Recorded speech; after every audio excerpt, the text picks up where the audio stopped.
Ọ̀kan lára àwọn ètò pàtàkì márùn-ún tíjọba gómìnà ìpínlẹ̀ Ògùn Sẹ́nẹ́tọ̀ Ìbíkúnlé Amósùn dáwọ́lé ní ètò ọ̀gbìn fún ìdàgbàsókè àwọn ilé-iṣẹ́ ńláńlá. Akitiyan ìjọba tó ń lọ lọ́wọ́ báyìí nípínlẹ̀ yìí kò kéré lórí ìdàgbàsókè ẹ̀ka yìí láti lè bá jẹ́ kí ọrọ̀ ajé ìpínlẹ̀ yìí túbọ̀ gbẹnu sókè ju tàtẹ̀yìnwá lọ. Àwọn àǹfààní lọ́lọ́kan òjọ̀kan ló wá ti bẹ̀rẹ̀ sí ní jẹyọ látàrí ìgbésẹ̀ pàtàkì àti àwọn akitiyan ìjọba yìí. Irúfẹ́ àwọn ìgbésẹ̀ báwọn yìí láti ọ̀dọ̀ ìjọba ló wá mú kí wọ́n ka ìpínlẹ̀ Ògùn sí gẹ́gẹ́ bí ìpínlẹ̀ tó ń pèsè ohun èlò bíi sìmẹ́ǹtì àti àwọn nǹkan mìíràn lóríṣiríṣi jùlọ ní gbogbo agbègbè adúláwọ̀ Áfíríkà àti lágbàáyé.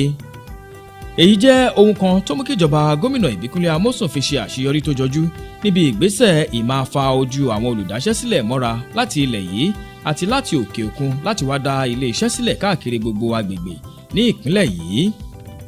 Àwọn náà ti ń gbá, wọ́n ti wá ń ṣe oríṣiríṣi gudugudu méje yàrá mẹ́fà tó ti ń wá. A ti wá ń jáde kúrò nílùú, à ń lọ sí Malaysia, à lọ sí Philippines, à lọ sí Europe, à lọ sí America láti kó àwọn èèyàn wá tó máa ṣe iṣẹ́. Àwọn náà dẹ̀ ti ń wá, oríṣiríṣi àwọn èèyàn ló ti ń wá lọ́fẹ́ ṣe. Wọ́n ti rí pé Ògùn State o lẹ́yìn Èkó, Ògùn State tún ní ibi táwọn fẹ́ yóò gbìyàn. Ògùn State dẹ̀ ló ní ilé-iṣẹ́ ńlá, ilé-iṣẹ́ ní gbogbo tó ní industry tó ń ṣe Ògùn State ló ní tiwọn àyàyẹ̀. Síwájú sí ìjọba gómìnà Ìbíkúnlé Amósùn lábẹ́ ilé-iṣẹ́ tó ń rí sí ètò ọrọ̀ ajé yìí kò fọwọ́ yẹpẹrẹ mú ìlọsíwájú àwọn olókoòwò kéékèèké náà. Gbogbo ìgbà ni wọ́n ń ṣàgbékalẹ̀ àwọn ètò lóríṣiríṣi láti lè mú ìlọsíwájú bá wọn.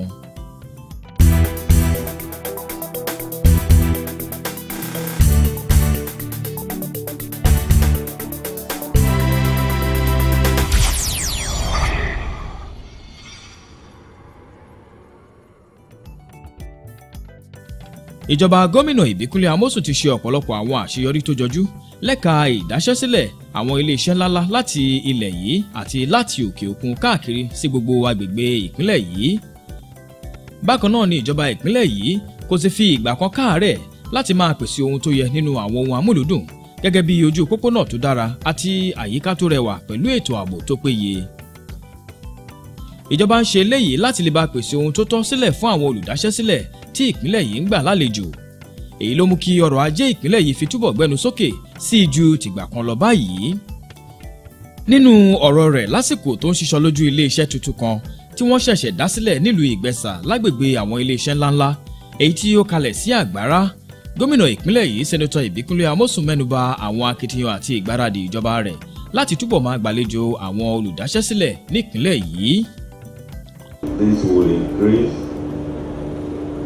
the production capacity of our farmers to assist them and to ensure a more reliable and cost-effective supply of inputs for the production of ethanol for all distilleries in and around Nigeria and probably indeed beyond the shores of Nigeria. This processing factory will be the 40th. So many different industries since our inception have been established, but today we are commissioning the 40th one. Indeed, some of it will catch.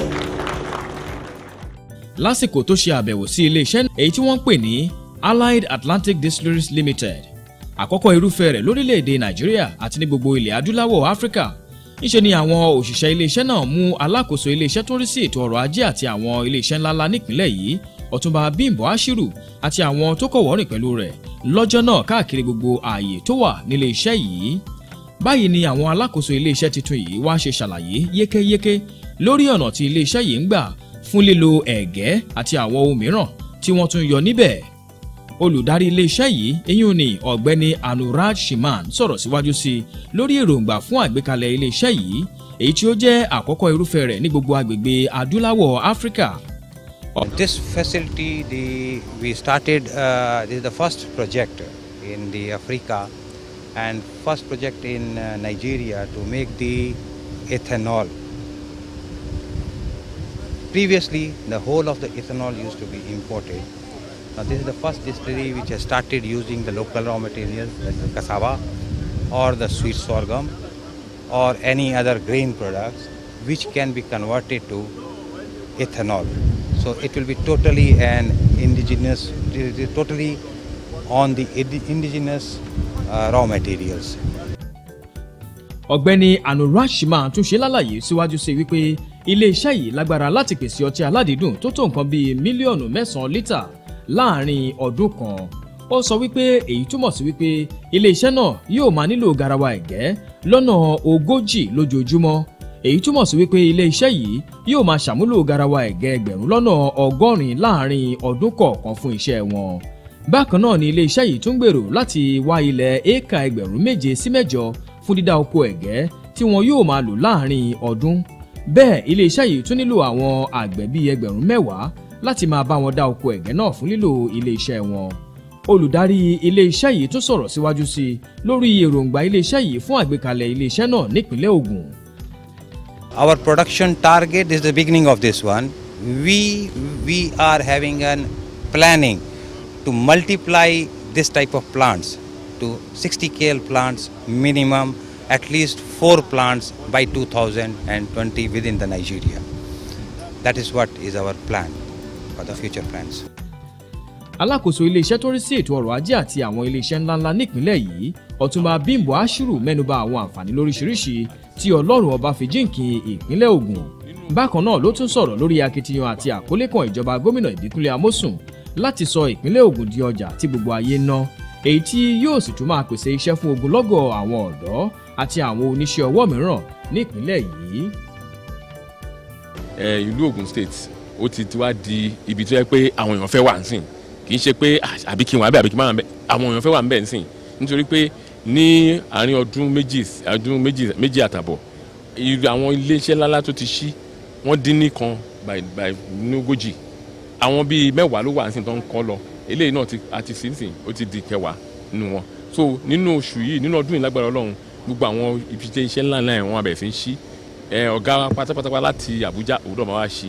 Ìlú yìí ní Ògùn State nìkan níbi tí ọ̀gá pátápátá tó ti wá ṣí ilé iṣẹ́ ńlá jù ní gbogbo Nàìjíríà. Pẹ̀lú ìgbélárugẹ irúfẹ́ àwọn ilé iṣẹ́ báyìí, àfojúsùn ìjọba ni wípé yóò tún nípa tó dára lórí ìdàgbàsókè ètò ọ̀gbìn, eléyìí tí ọ̀pọ̀lọpọ̀ akitiyan ti ń lọ lọ́wọ́ lórí rẹ̀. Ìdí nìyí tí ìjọba gómìnà Ìbíkúnlé Amósùn fi ń ṣe gbogbo ohun tó yẹ láti fa ojú àwọn olùdáṣẹ́sílẹ̀ ilé iṣẹ́ ńláńlá mọ́ra sí nípìnlẹ̀ yìí. Ọ̀kan lára àwọn àṣeyọrí tó tún jẹyọ nínú ọdún 2013 lábẹ́ ẹ̀ka ilé iṣẹ́ tó rí sí ètò ọrọ̀ ajé àti ìdàgbàsókè àwọn ilé iṣẹ́ ńláńlá nípìnlẹ̀ yìí ni ṣíṣagbátẹrù ìpàtẹ ọjà èyí tí wọ́n pè ní Oòduà Joint Trade Fair tí ó máa ń wáyé lẹ́ẹ̀kan lọ́dún. Ìpàtẹ ọjà ọ̀hún wáyé láàrin ọjọ́ 15 sí ọjọ́ 21 oṣù kọkànlá ọdún 2013 ní gbàgede MKO Abiola Trade Fair tó wà nílùú Abẹ́òkúta. Gbogbo ìpínlẹ̀ tó wà ní agbègbè ìwọ̀ oòrùn orílẹ̀-èdè yìí ló péjú pésẹ̀. Ìpàtẹ ọjà náà ló fa ìgbàlejò àwọn oníṣòwò àti àwọn ilé-iṣẹ́ lóríṣiríṣi láti gbogbo ìpínlẹ̀ tó wà ní ìwọ̀ oòrùn orílẹ̀-èdè yìí fún ìṣàfihàn ọjà oníkálukú wọn. Lára àwọn ohun mìíràn tó tún jẹyọ lásìkò tí ìpàtẹ ọjà náà lọ lọ́wọ́ ni ìṣàfihàn àṣà ìbílẹ̀ kọ̀ọ̀kan láti gbogbo àwọn ìjọba ìbílẹ̀ 20 tó wà nípínlẹ̀ Ògùn.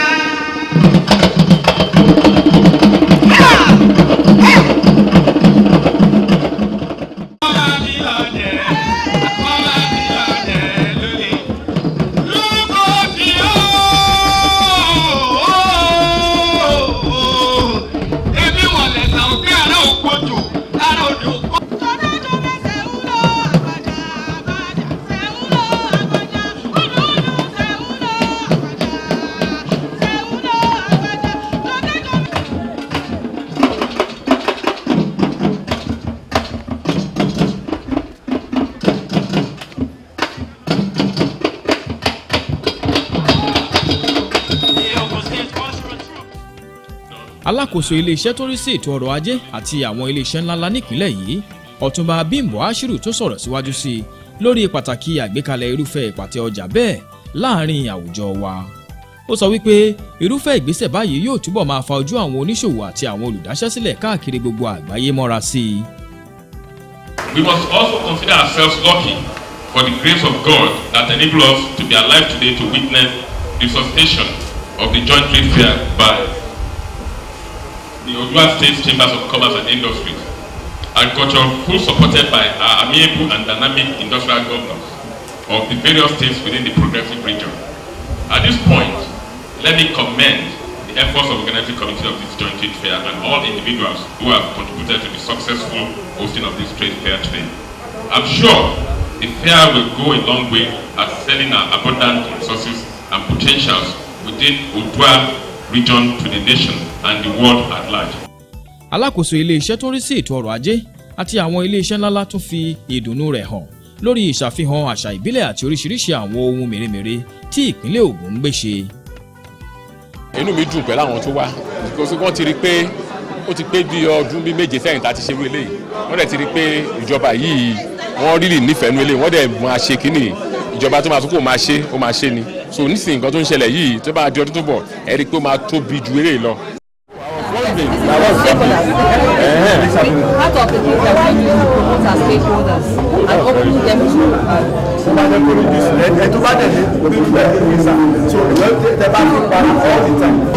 I want you to say I know that they do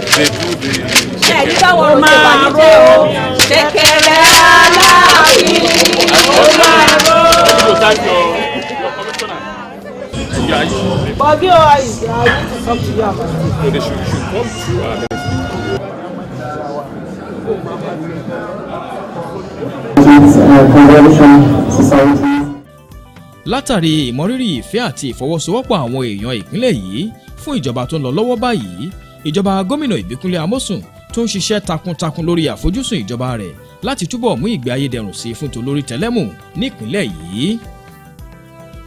Èyí ló fa ìkúnlọ́wọ́ ìjọba ìpínlẹ̀ yìí pẹ̀lú ìfọwọ́sowọ́pọ̀ ilé ìfowópamọ́ Bank of Industry fún ẹ̀yáwó fún àwọn olókoòwò kéékèèké nípínlẹ̀ yìí fún ìdàgbàsókè àti ìlọsíwájú àwùjọ kọ̀ọ̀kan lórí ètò ọrọ̀ ajé wọn.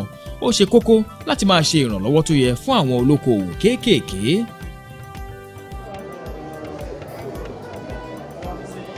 Oluwatofemi Agere Kampala Itoku again. So get ready. the governor, Senator Ìbíkúnlé Amósùn, FCA. Gbòòsà.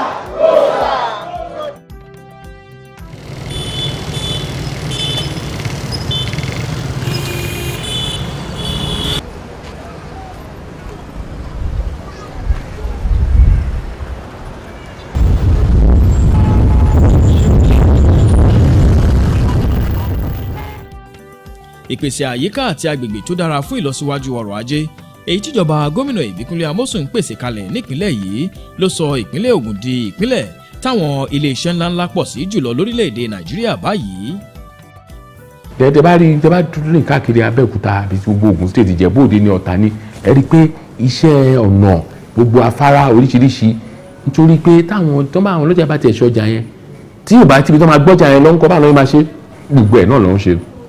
Àtúwàwò nípa ti ọ̀rọ̀ ilé iṣẹ́ ńlá àwọn ti oríṣiríṣi ọ̀nà so then gbogbo àwọn factory tó ń ṣí nísìnyí ó ń fáwọn èèyàn wa níṣẹ́ inú mi dẹ̀ dùn pé ministry wa à ń sọ pé ókè o gbogbo ẹ̀yin tó bá wá o tó bá fẹ́ bẹ̀rẹ̀ iṣẹ́ ń lu yìí o tó bá fẹ́ ṣe ilé iṣẹ́ ẹ̀ wá sọ́dọ̀ wa àwa wá pè sórí ara wa àwọn wá gbogbo àwọn departments tó kù ní ministries tó ń ṣe inú mi dẹ̀ dùn pé gbogbo ẹ̀ ń lọ dáadáa ó ń lọ létòlétò. Lára akitiyan ìjọba ìpínlẹ̀ yìí láti pèsè àyíká tó dára fún ìlọsíwájú ọrọ̀ ajé ló fa àwọn akitiyan ìjọba láti mú òpin bá ìwà à ń jí epo. Alákòóso ilé-iṣẹ́ tó ń rí sí ètò ọrọ̀ ajé àti àwọn ilé-iṣẹ́ ńláńlá nípínlẹ̀ yìí tó sọ̀rọ̀ síwájú sí i lórí akitiyan ìjọba ìpínlẹ̀ yìí lórí eléyìí. Nígbà tí gómìnà wa gbogbo wa tá a rí tán rí pé kí ni wọ́n ní eléyìí láti dúró ẹ̀yìn ẹ̀ lè máa lọ gba pálíwá látàbújá kẹ́ni ká máa wálẹ̀ lẹ́yìn ilẹ̀kùsà lẹ́yìn ilé onílé àwa ní kò ṣeé ṣe mọ́ o tẹ́ bá tiẹ̀ fún tẹ́ bá ní pálí yẹn a fẹ́ mọ̀ bí tẹ́ ti fẹ́ ṣe so that àwọn èèyàn wa kò ní lọ jẹ́ kó máa kàn sí wàhálà fún wọn kó máa ṣe àwọn ọmọ wa léṣe kó máa di pé flood dé gbogbo ẹ̀ ìyẹn la ṣe ń ṣe a dẹ̀ dúpẹ́ lọ́wọ́ Ọlọ́run pé a ti ń reduce ẹ̀ gradually a ti reduce ẹ̀ dáadáa ṣùgbọ́n àti ìṣètò ọ̀nà oṣù wà láti ṣe a sì máa ṣe sí láti jẹ́ kí kinní yẹn dúró kọ́ mọ̀ pé kò lẹ́tọ̀ọ́ ẹni tó bá lọ ṣe ẹ̀wọ̀n ọdún 5 ni o àbí mílíọ̀nù 20 mílíọ̀nù ló máa san àbí méjèèjì pé ààrẹ fẹ́ káwọn èèyàn wá lọ sẹ́wọ̀n yẹn la fi ń pè wọ́n pé ìjọba yìí ìjọba ti yín ni nǹkan tó máa dàrú ẹ má jẹ́ kó ṣẹlẹ̀ yẹn la dẹ̀ ń ṣe lórí ẹ̀sùn Ọlọ́run dẹ̀ ń fún wa ṣe.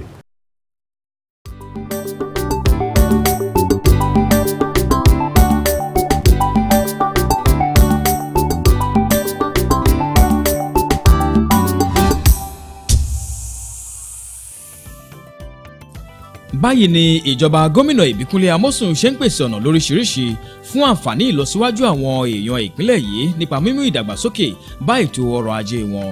Púpọ̀ nínú wọn ló sọ̀rọ̀ lórí akitiyan àti iṣẹ́ ribiribi tíjọba tó ń lọ lọ́wọ́ yìí ń ṣe nínú ìdàgbàsókè àwọn ará ìlú, pàápàá jùlọ lẹ́ka ètò ọrọ̀ ajé àti ìdàgbàsókè àwọn ilé iṣẹ́ ńláńlá. Inú mi dùn nítorí àti ẹ̀ wò pé kò ṣeé ṣe ṣùgbọ́n Ọlọ́run jẹ́ kó ṣeé ṣe fún wa. A dẹ̀ dúpẹ́ lọ́wọ́ gọ́fúnà Ìbíkúnlé Amósùn pé wọ́n ṣe gan lọ́pọ̀lọpọ̀. Ọlọ́run á túnlé àtọ̀nà tiwọn náà ṣe, gbogbo àgbójúlé wọn àgbọ́kànlé wọn kò ní dìbànújẹ́. Inú wa dùn púpọ̀ látara tí a rí because nígbà tí gómìnà wa bí wọ́n promise lórí gbogbo orúkọ báyìí a dẹ̀ wá dúpẹ́ lónìí wípé ẹ̀ka kọ́bá pé wá ṣe àkọ́kọ́ àwọn tó gbà nínú tí promise gbé jáde lórí ẹ̀rọ ìyàwó Bank of Industry àti ìjọba ìpínlẹ̀ Ògùn. Àwa lè fi sọ pé nínú àwọn tó jẹ nínú àǹfààní yẹn tó gbọ́n yẹn tẹ́lẹ̀ sọ pé bóyá irọ́ ni ṣùgbọ́n àwa lè fi sọ pé lóòtítọ́ ni gbogbo nǹkan tí wọ́n sọ pé wọ́n fẹ́ ṣe táwa sì rí pé àjẹ àǹfààní ẹ̀ lónìí ìdùnnú ló jẹ́ fún wa.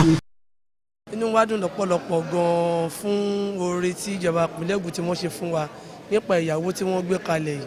So a dúpẹ́ lọ́wọ́ wọn gidigidi gan-an. Ojú òní tí wọn Ọlọ́run ìjọba wọn báyìí á máa lọ sókè sí ni agbára Ọlọ́run. A dẹ̀ dúpẹ́ lọ́wọ́ Bank of Industry. Torí ìfọwọ́sowọ́pọ̀ pẹ̀lú ìjọba ìpínlẹ̀ Ògùn ni ètò yìí ló ṣe ṣe. So a dúpẹ́ púpọ̀ lọ́wọ́ wọn. Àwọn mìíràn tún sọ̀rọ̀ síwájú sí i lórí ìmọ̀ràn wọn fún ìjọba nípa ọ̀nà láti sọ ìpínlẹ̀ Ògùn di àwòmálèlọ fáwọn olókoòwò àti àwọn olùdáṣẹ́sílẹ̀ lórílẹ̀‐èdè yìí. Wọ́n ti ṣe dáadáa fún wa o. Chambers of Commerce, Bank of Industry wọ́n ti ṣe dáadáa fún wa. Wọ́n dẹ̀ sọ fún wa láti day one ẹ̀kọ́ máa fún wa lówó. Èní wọ́n dẹ̀ fún wa ń check. So kò sí joy farmer tó yẹn. So tá bá wo grassroots tá bá padà lọ sí base wa lénìí inú wa máa dùn. So all ti encourage wa pé ká ṣe so àánú máa ṣe dáadáa so ìgbà tó wó dẹ̀ ti wà nísìn the next thing ni pé ká náà ká lọ sí farm wa ká expand farm wa so thank you to them. Inú mi dùn gan ìdí àti ìtumọ̀ tí inú mi fi dùn ni wípé àti kọ́kọ́ rò wípé bóyá nǹkan tí ò lè ṣeé ṣe